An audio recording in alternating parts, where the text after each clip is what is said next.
ચાલો આજે આપણે મળીએ વિજયને, એક એવો નાનો છોકરો જેની દુનિયા ખૂબ જ રસપ્રદ છે. આપણે એના રોજિંદા જીવનમાં થોડું ડોક્યું કરીશું અને જોઈશું કે એ કેવી રીતે બધાનો લાડકો અને મદદગાર બની ગયો છે. આ વાતમાંથી ઘણું જાણવા મળશે. આ મજાની વાત છે નહીં? એક જ છોકરો વિજય, પણ એના બે નામ. દાદી એને વહાલથી બોલાવે વિજુ વાતોડિયો અને મમ્મી એને કહે કામગરું વિજુ. આ બે નામ જ જાણે એના વ્યક્તિત્વની આખી કહાણી કહી દે છે. તો ચાલો આ સફર શરૂ કરીએ. તો સૌથી પહેલાં એ જોઈએ કે વિજયમાં મદદ કરવાની ભાવના કેટલી ઊંડી છે. એ ઘરમાં ક્યાં ક્યાં નાના મોટા કામ કરીને બધાના દિલ જીતી લે છે અને પરિવારનો એક નાનકડો પણ મજબૂત હિસ્સો બની જાય છે. વિજય તો જાણે એની મમ્મીનો જમણો હાથ છે. રસોડામાં શાકભાજી ધોઈ આપવાથી માંડીને દાળ ઢોકળી માટે ઢોકળી કાપવામાં મદદ કરવા સુધી એ હંમેશા હાજર હોય છે.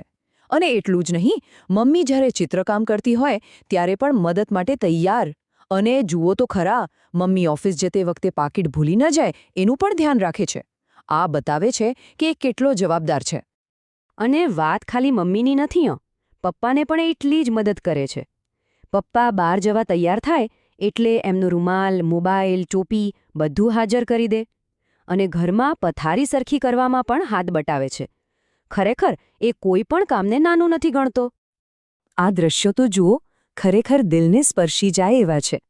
વિજય એના દાદા દાદી સાથે કેટલો હળીમળીને રહે છે.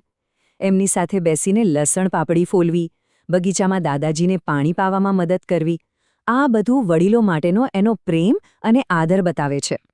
અને હવે વાત કરીએ એની મોટી બહેનની. અહીં તો જાણે ટીમવર્ક ચાલી રહ્યું છે.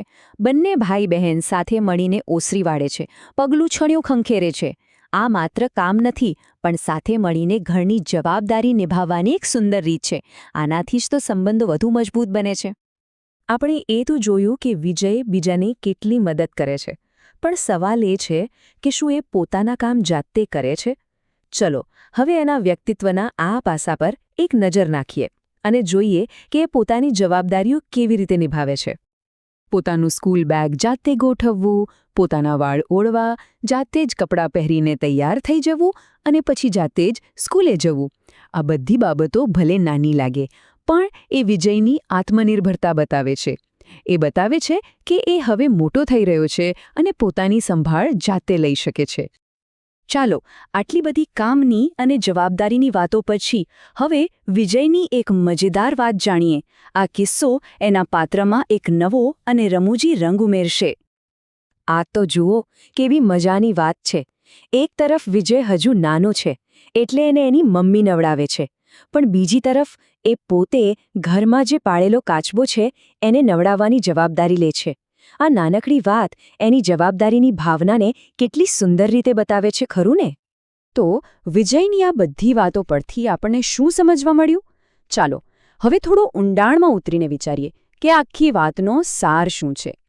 આપણે વિજયના કામ વિશે તો ઘણું જાણ્યું, પણ યાદ છે શરૂઆતમાં એની દાદી એને શું કહેતા હતા? વાતોડિયો. એવું કેમ હશે?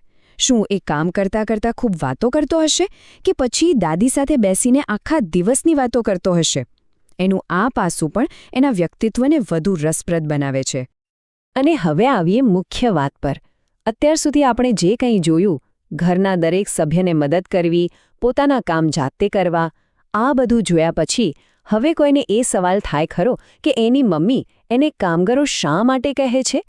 એનું દરેક નાનું મોટું કામ આ નામને સાચું સાબિત કરે છે. અને છેલ્લે આ આખી વાત આપણને એક મોટા સવાલ પાસે લાવીને મૂકી દે છે. કામગરું કે મહેનતુ હોવાનો અસલી મતલબ શું છે? શું ફક્ત મોટા મોટા કામ કરનાર જ મહેનતુ કહેવાય? કે પછી વિજયની જેમ દરેક નાની નાની જવાબદારીને પણ પૂરા દિલથી અને નિષ્ઠાથી નિભાવવી એ જ સાચી મહેનત છે? આના પર વિચારવા જેવું ખરું.